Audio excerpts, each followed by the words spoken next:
امید ہے کہ آپ سب حضرات بخیر عافیت ہوں گے۔ آج 26 رمضان المبارک ہے۔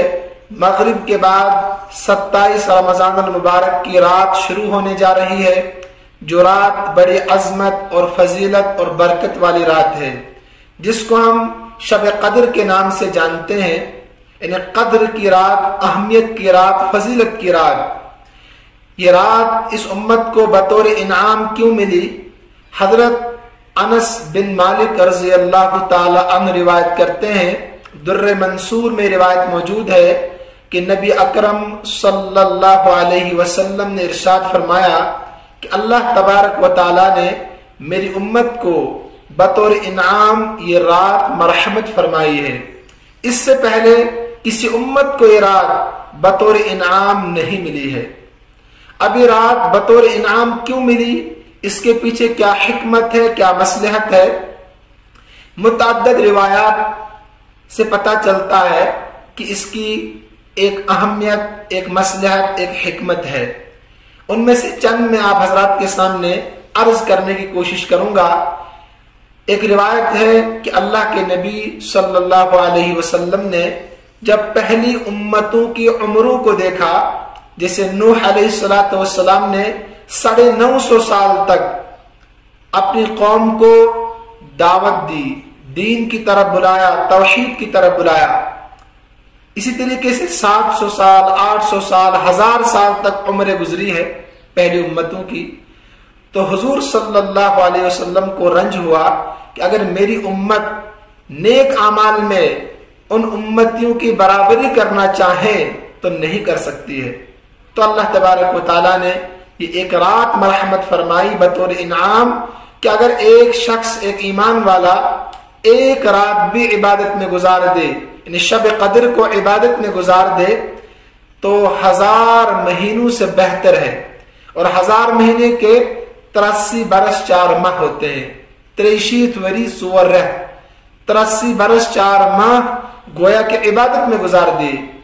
اب اگر کسی انسان کو 10 راتیں نصیب ہو جائیں تو آپ اندازہ لگائیں کتنے سال گویا کہ عبادت میں اس نے گزار دی۔ دوسری روایت ہے کہ اللہ کے نبی صلی اللہ علیہ وسلم نے بنی اسرائیل کے ایک شخص کا ذکر کیا جس نے 1000 سال تک ظلم کے خلاف جہاد کیا۔ 1000 سال تک صحابہ کرام نے جب سنا تو ان کو رشک ہوا، کاش کہ ہماری عمریں بھی اتنی ہوتی تو ہم بھی نیک اعمال کرتے۔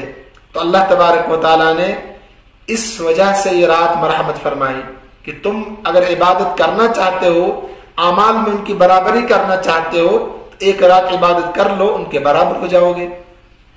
تیسری روایت ہے کہ حضور صلی اللہ علیہ وسلم نے 4 شخصوں کا ذکر کیا۔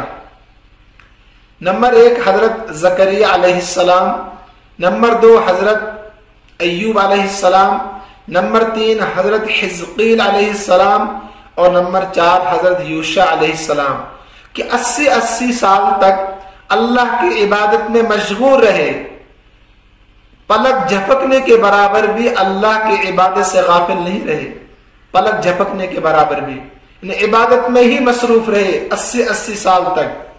تو صحابہ کرام کو یہ سن کر رشک ہوا، کاش کہ ہماری بھی عمریں اتنی ہوتی تو ہم اللہ کی عبادت میں پورا وقت گزار دیتے۔ تو اللہ تبارک و تعالیٰ نے یہ ایک رات بطور انعام مرحمت فرمائی کہ ایک رات میں عبادت کر لو، 83 برس 4 ماہ کی عبادت کا ثواب ملے گا۔ ہو سکتا ہے اس کے علاوہ بھی کوئی حکمت ہو۔ اللہ تبارک و تعالیٰ نے قرآن کریم میں اس رات کی قدر و منزلت اور اہمیت ہمارے سامنے رکھی ہے۔ پوری سورت ہمارے سامنے ہے۔ اعوذ باللہ من الشیطان الرجیم، بسم اللہ الرحمن الرحیم، انا انزلناہ فی لیلۃ القدر، کہ ہم نے قرآن کریم کو اس قدر کی رات میں نازل کیا، یعنی شب قدر میں نازل کیا۔ وما ادراک ما لیلۃ القدر، اے اللہ کے نبی صلی اللہ علیہ وسلم آپ کو پتا ہے قدر کیا ہے، یعنی قدر کی رات کیا ہے؟ فرمایا لیلۃ القدر خیر من الف شہر، یہ شب قدر جو ہے خیر من الف شہر، 1000 مہینوں کی عبادت سے بہتر ہے۔ کیوں؟